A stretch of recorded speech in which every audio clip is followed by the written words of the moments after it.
Hello, everyone. Welcome to another episode of Spring Fever. As always, it is me, XFL Jim. Joined by the man himself, Eric, a.k.a. eTop21 Sports, a.k.a. Uncle fucking Rico. I don't know. There's just a lot of trying after play. We're trying to make some stuff happen, and they're doing a little extra pushing and shoving. We're trying to get our fucking job done. We are trying to get our job done, damn it. Eric, we're on to week 5. I mean, we're going to look back at week 4, obviously, but we're on to week 5. We're basically at the halfway point of the regular season, a week away from the half point of the whole season. Yep. How do you feel so far? 4 weeks in. I mean, some stuff is good, some stuff is bad. That's an apt way to put it. You know what I mean? Like, I don't. I'm enjoying the league more than I thought I would. I still hate Rapoli. There's still certain things. I still think the Weasel has an angle here that we're not seeing. Ooh. The Weasel has an angle. I kind of like the way you said that. And you know what else I like, Eric? What's that? I'm pulling it up right now. Is it Royal Retro? Well, I want the music for it, for the great Royal Retros. They deserve a great song, and I'm going to find it for them. Here it is. Royal Retro. Spring Fever is brought to you by Royal Retros, the best place to go for any merch you could ever want, from the American Basketball Association to all the American teams from the CFL to the USFL to the UFL to the old UFL to the XFL to the XFL again and beyond. Royal Retros is your spot for hoodies, hats, shirts. They have it all. And when you go to Royal Retros, use promo code SPRINGFEVER, all one word, all caps, for 10% off. Thank you, Royal Retros. Thank you for watching. And once again, promo code SPRINGFEVER, all one word, for 10% off. Love you, Royal Retros. Love you, Royal Retros. Shout out Jeff in the chat, by the way. Shout out everybody. But shout out the UFL. Week 4 in the books, Eric. My first half of the season thoughts as we go through week 1 through 4. Overall, very happy. Can't complain too much. There are a couple things I wish the league would do a little better. I think we're seeing it, and we're going to see it come to a head in week 5. A big thing is teams with experienced head coaches versus teams with inexperienced head coaches. Yeah. It feels like certain teams got a built-in advantage based off of that for no particular reason. 100% agree with that thought. Other things, I think this is just a factor of the league. There's no owners of teams. It's all just ran by the league. A lot of trades that you saw this week, they wouldn't make sense in any other league. Like Luis Perez going to St. Louis, Orlando trading DTR. Yeah. Stuff like that. It makes sense for the UFL, and we've seen it before. In like the XFL in 2023, there was no reason for Vegas to trade Luis Perez. He was a serviceable backup at very worst. But they did. Guess what? Dallas went on to win the championship. There's a lot of shuffling going on.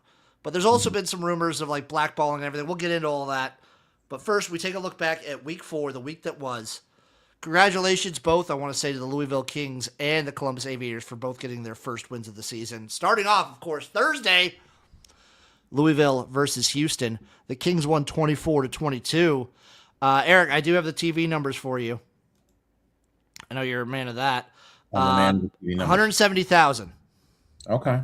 NFL Network. Remember, NFL Networks. Sorry. Yep. 153,000. And 4,880 in attendance, season low for the venue.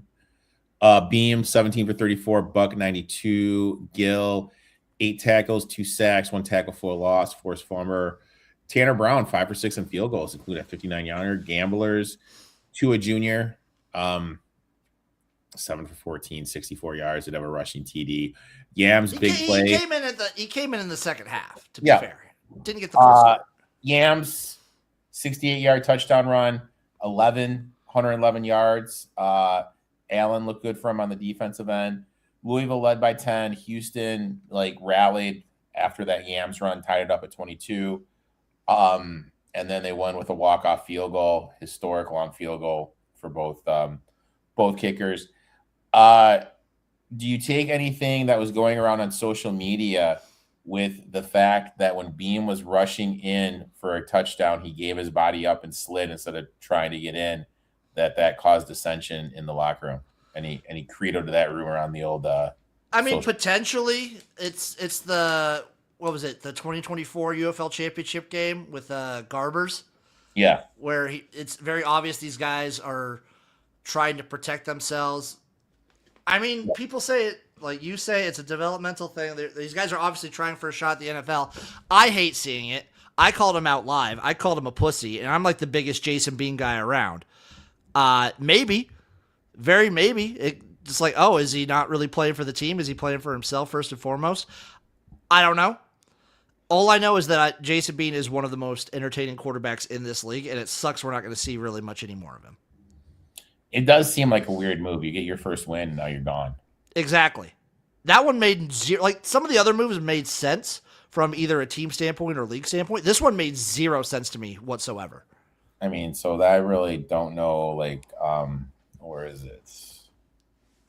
So now he's backing up Jordan Tamu. Yeah, and then Mike DiLilio. Mike DeLillo. I mean, that's who's going to take the realm for the Louisville Kings. No, he's the backup. So it's Louisville's other guy. It's Chase something, I believe. Let me take a quick look. The guy that they had slot in a couple times for Bean is going to be the starter going forward. Okay. It's not going to be Mike DeLillo coming in cold. Okay. So let me see exactly, because there's so many names, dude. It's so hard to remember all the names. Also, it doesn't help that I'm fucking terrible with names. It's going to be Chandler Rogers. Okay. He's going to be the guy that's slotting in at the starting position. Congrats, Louisville. I also thought it was kind of poetic that Louisville wins in an overtime. Why is that? Because of all the controversy around the last week. Oh, yeah, that's true. I thought that was funny. That the very next game they play goes to overtime. Of course. Love seeing that. Game number 2. Any other thoughts on like the TV audience or whatever? Houston's just tough. I don't know what they're going to do about Houston as a market.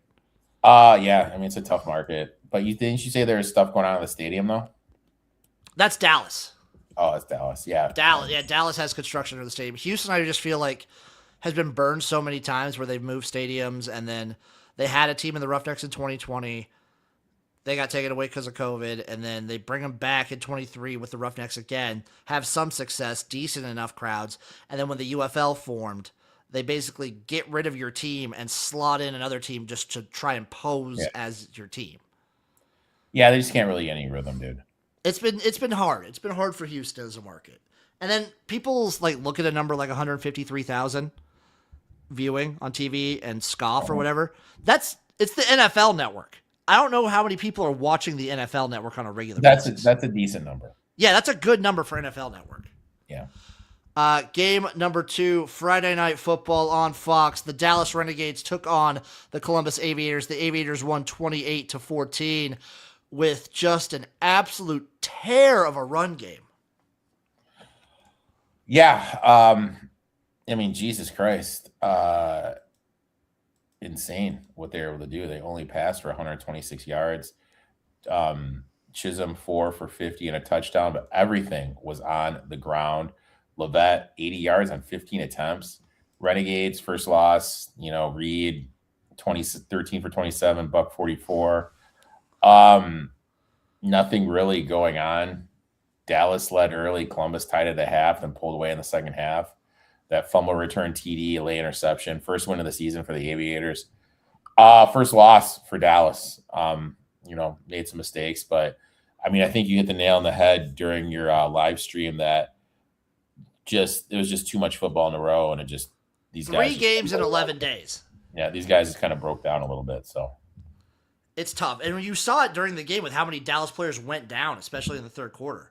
Like they were losing. Well, I mean, they had the whole starting defensive line was out, dude. Yeah. They got brutalized here. Also, I will give Columbus credit in both games. They did a great job of locking up Tyler Vaughns.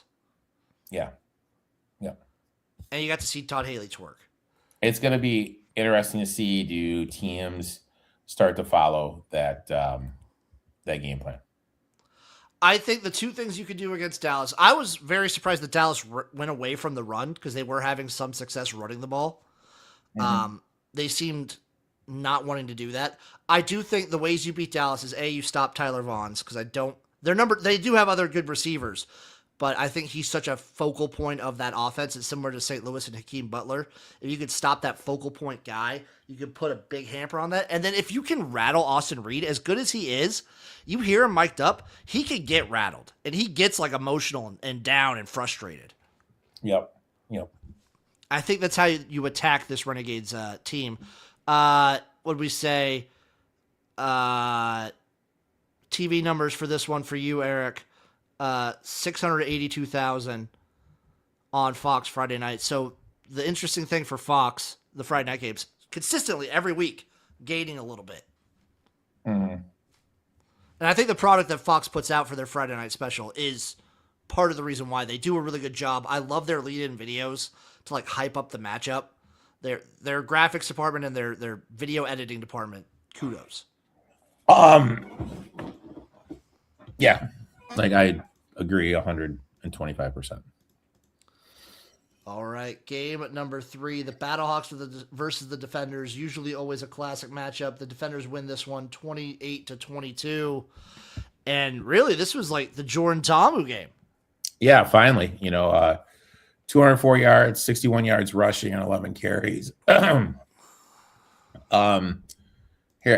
Harrison Frost, 6 for 21, 144 yards. Butler, 2 catches for 109. I was gonna say, if you take away those Butler catches, yeah, it's really bad for Frost. Back and forth game. DC pulled away via third quarter safety and a fourth quarter field goals. St. Louis scored late, but threw a red zone interception. I really have no idea what the fuck that play was toward the end of the game. You're driving down, you have a chance to do something. Why you have 2 plays to get a first down, and north in 40 seconds, and you're throwing it 40 yards into double coverage. 7,940 people, smallest crowd in DC history. Yeah, that was a weird one. Interesting like note on that. Yeah. You got to figure out how to get people here. The good thing about these soccer stadiums, even with like 8,000, it's a good crowd, and they do a good part of showing off the packed in sections.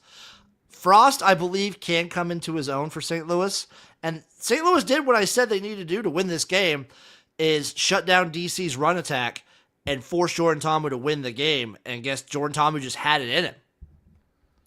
And Jordan Ta'amu won the game. He did. He laid his nuts all over the Battlehawks. Just nuts. That last pass was dumb. I didn't really understand the entire end game decision making from Ricky Prohl and this Battlehawks just offensive scheme. Also, as much as I'm an AJ Smith guy, the way they started this game was bananas. I know you weren't there. I don't know if you were there for the start of this game, Eric. I was not. They're going down the field, and then he switches. He tries to do like a 2-quarterback system. Weird stuff, weird plays out of nowhere. They wasted 2 timeouts on their opening drive. Yeah. It was just trying to do too much, especially with a new quarterback in there. Yep. And then finally, the last game of the week, Orlando Storm 16, Stallions 0, with a very hilarious concert by Gucci Mane. Shout out the Piggly Wiggly mascot in the audience there. Before you get into it, Eric, for the Storm Stallions game, I'm going to say it. This was the first legitimately bad watch of the season. This was a tough game for me to get through. From what I saw, it was a tough watch too. Plummer 17-27, 182. Badger 3 for 63. Camper 4 for 44. Stallions 1 and 3. Both quarterbacks very unproductive. McFarland only 30 yards rushing. And Orlando built a lead in the first quarter and field goals, and Birmingham's offense couldn't get it going. First shutout ever in Stallions history. Strong defensive performance. Their defense played fine. Offensively, they just were brutal. I was torn on like their defense played decent, but also Orlando knew they didn't have to do anything. Yeah, that's true. That's true. 18,340 people there, a new record for the Stallions. The crowd was great. And I'm not going to call that a new record because I don't remember if they said what the crowd numbers were in the USFL. There had to have been more people there for the USFL opening. I think there was 20-some thousand. Okay. But they didn't really keep track of all that shit.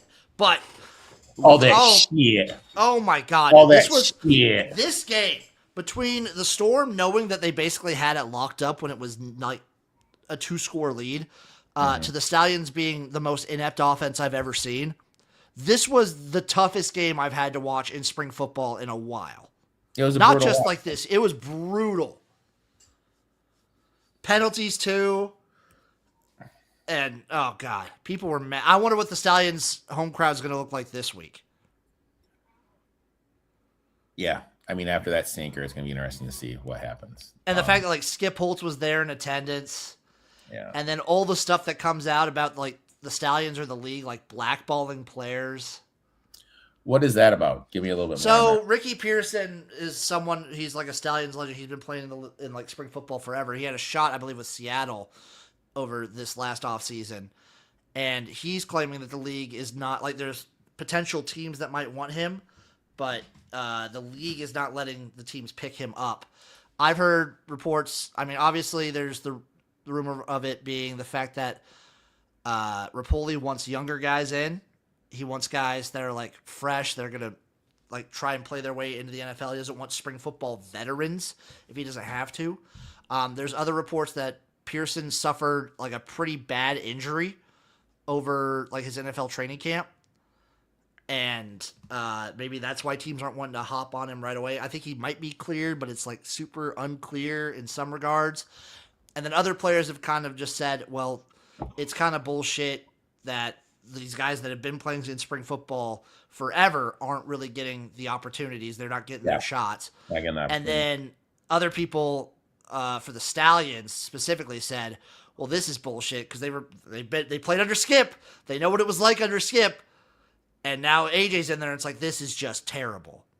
Yeah. Yeah. Players of the week, Jim. Offensive player of the week. Ready? Lay it on me.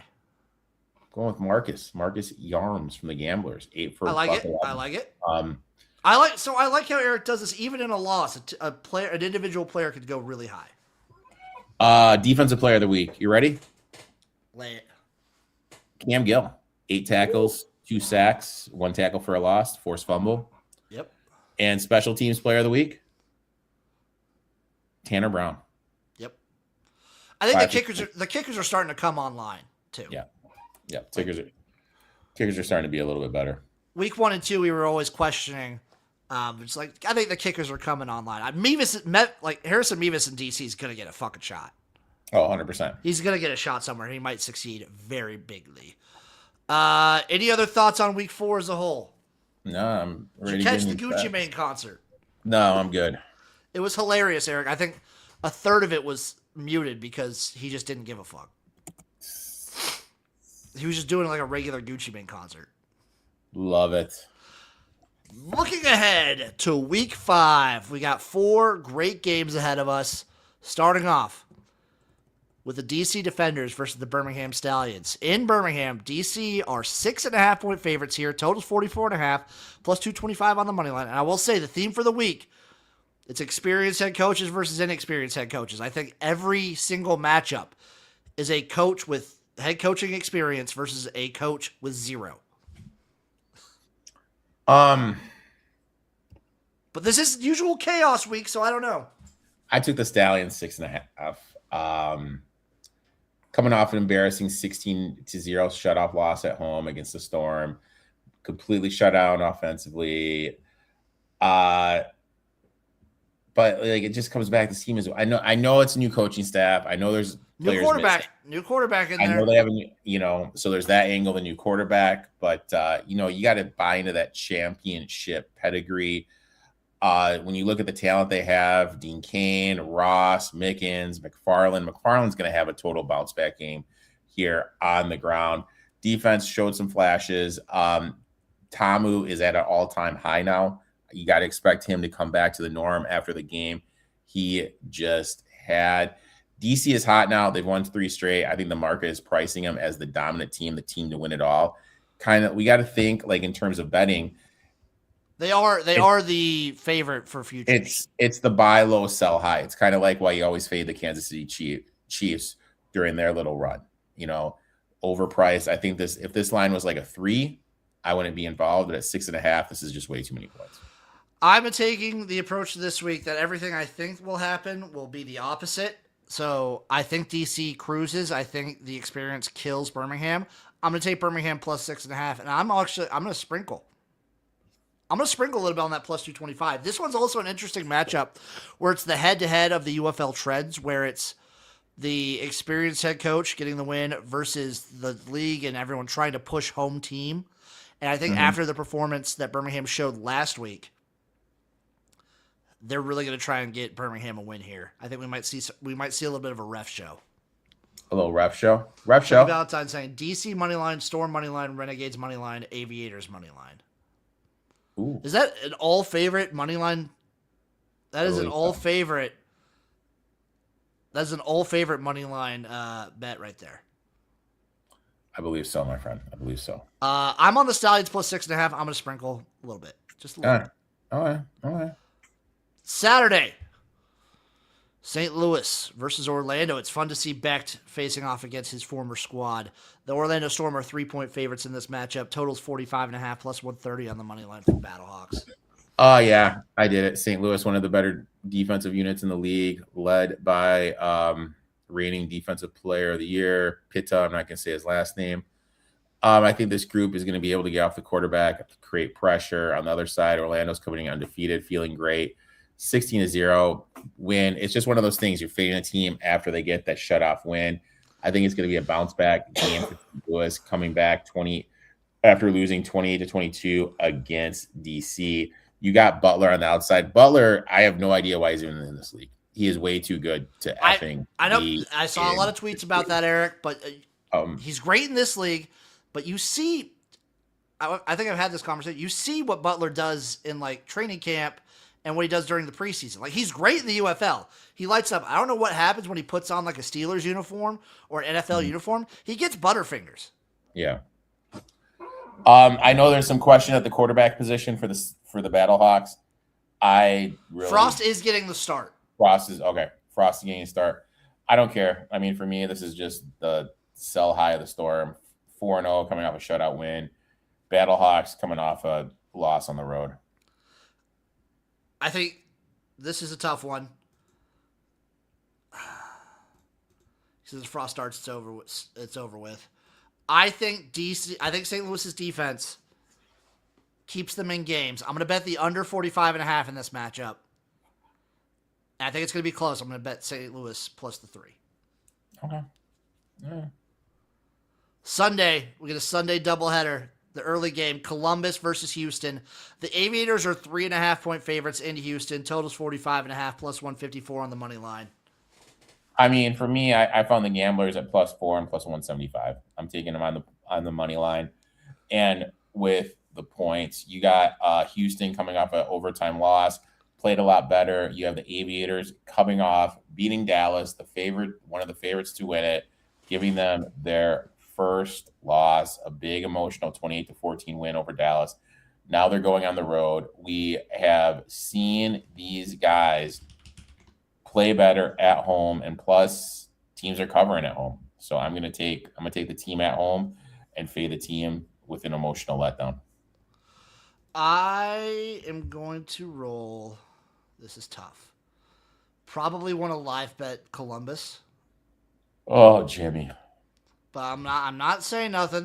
If I'm betting anything in this game, Eric, I'm gonna bet the under. Aviators damn sure can run the ball. And Houston can run the ball themselves. I think we get a lot of clock in this game. I'm gonna bet the under 45.5. NASCAR said, did you guys see about Jason Bean? Is there new news besides him getting traded to DC? I think that's it. That's the only news I heard. Damn right I could, Chucky.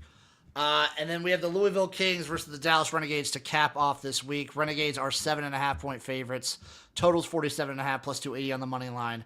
Last, quote unquote, home game for Dallas, by the way. of the I season. did nothing in this game, dude.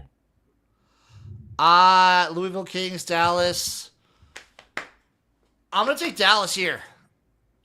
Really? My 7.5. Bounce back for Dallas. They actually get rest this week. Louisville, new quarterback situation. Coming off their first win. This is a buy low, sell high situation. Okay. I'm selling Louisville. I'm buying Dallas. Got 7.5. Give it to me. If you take a look at us, also the fact that Louisville cannot run the ball whatsoever. Mm-hmm. Maybe a prime live betting opportunity for Dallas as well. You take a look at last week's bets. It was rough, Eric. Yeah, rough day at the office, dude. You know what? Sometimes that happens.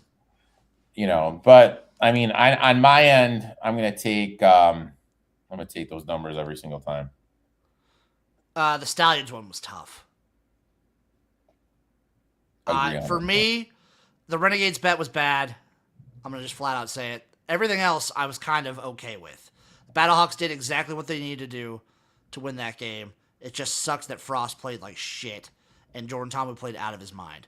Stallions, I don't know, that was more of a fate of the storm than anything. But we all have rough weeks. It happens. And it's how you bounce back, Jim. Yeah, speaking of which, our parlay didn't hit either last week.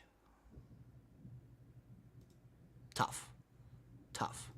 We made up for it on brunch time betting, though. Brunch time betting parlay got home.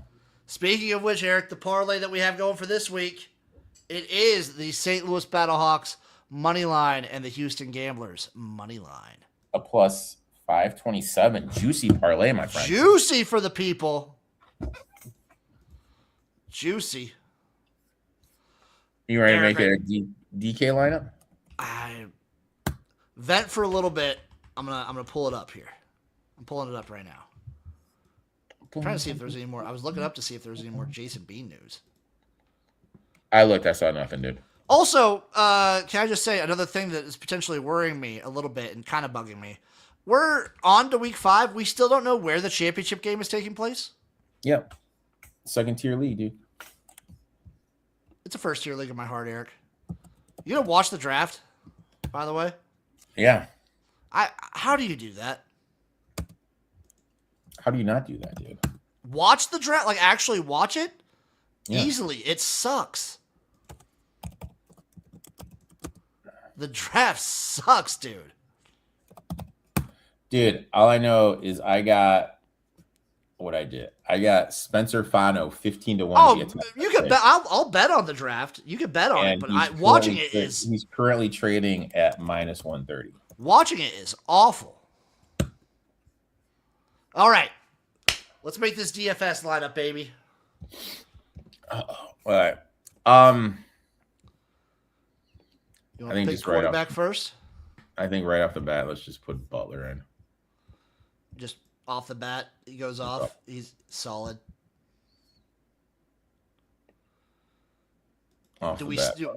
We can't stack him though, right? No, God, no. We got to find someone else to stack. We cannot stack him. Oh my God.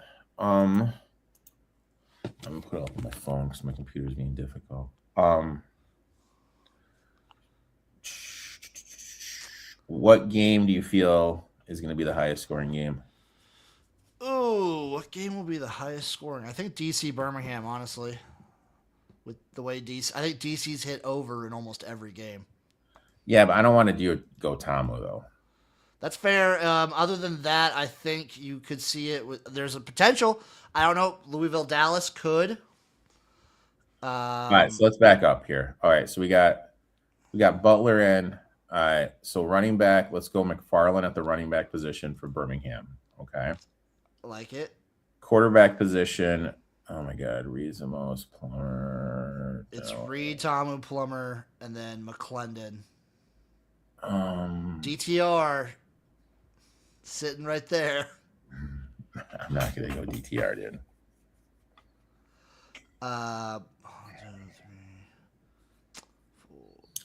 Who's starting for Houston? We probably Tagovailoa, but they both, we don't know yet. Like, Sumlin is like the last minute guy to put his actual lineup in. It was Henderson last week. It could be this week, but we still don't know. All right. So if we go Chandler Rogers if you want. If we go Reed,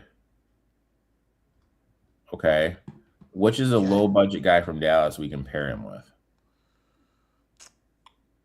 Ooh. Let's see. Obviously, he loves Vaughn. Ward would be your low budget guy, but the target share from like the drop off from Tyler Vaughn's is crazy. So I guess the thing is do you want to go Reed? We'll have to get rid of Butler then. If you somehow squeeze Vaughn's and Butler in there, that'd be insane. All right, so defense. We could put in the flex spot. We could see. Hold on. Let me think. Okay.